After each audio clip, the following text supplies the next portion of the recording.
Hello, Rockets. This is Jeff Wise, your superintendent, Pandora-Gilboa Schools.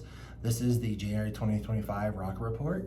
We'll go over some board news, some general school news. So I'll start out with the school board news from the January board meeting.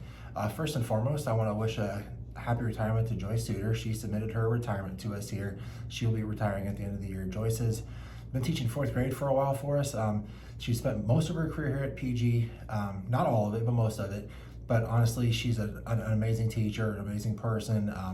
She's taught many people. She's taught my kids. She taught Micah. And she's just an excellent teacher, an excellent person, and we're going to be sad to see her go. But I am happy for Joyce. I'm happy. Hopefully she enjoys an awesome retirement. But if you see Mrs. Suter, wish her a happy retirement. We're really going to be sad to see her go, but she's well-deserved retirement. We also hired our spring coaches, so baseball, softball, track. We got those coaches on for the spring so they can start practicing with their students when those seasons open. We hired Miss Allie Brees. She's going to be an ELA teacher for us, 7 through 12. She's going to be doing some other things. She'll be doing some subbing as well. But ideally, down the road here, she's going to earn her school psychology degree so that she can do that work for us. That we have a dire need for that in our building and across the county, and so I'm really looking forward to that. Another thing we're going to do, we talked about it here in January with the board, is potentially we may be hiring a computer science / math teacher. Computer science is an underserved curricular area in Ohio, and there's been a push to, I guess, get more computer science out into the schools. We're actually one of the only, I think us and OG are the only two county schools that actually have like a dedicated computer science program. And so we're looking to kind of buff that up and as well expand some of our, or diversify our high school curriculum. And so we're gonna potentially look for a teacher there. If we find someone good, we're gonna hopefully hire that person soon. And this goes along with, like I said, the state's push for this. Eventually, I think our current 7th graders are going to be required to actually have a computer science credit before they graduate. And so we're just trying to get ahead of the game there, set our students up for success, and ultimately, like I said, improve our math curriculum as well, give kids more options, and those will also be options for like graduation credits as well. So we're really excited about that. Lastly, for board news, January is School Board Recognition Month, and so I do want to say thank you to our school board members. It really is a quite thankless job. They get very little reimbursement for all the work that they do, all the phone calls they take, all the planning we do.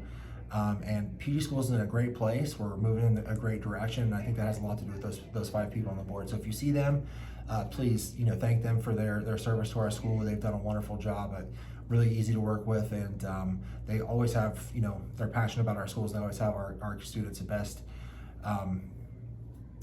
interest in mind. And so I'm really thankful for those 5 people. So again, say hi, say thanks to them. They deserve it. That's it for the board minutes for this report. I do want to talk very briefly about calamity days, calamity weather, school days. So this week, as I make this video, we missed school on Tuesday and Wednesday for the weather. For the cold weather, the frostbite, negative 20 wind chill weather.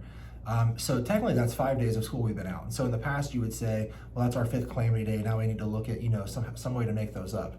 And that was true when I was in high school back in the late 1990s. But the state has since changed that. So there's not a required number of days. There's not a 5 calamity days. That's not a thing anymore.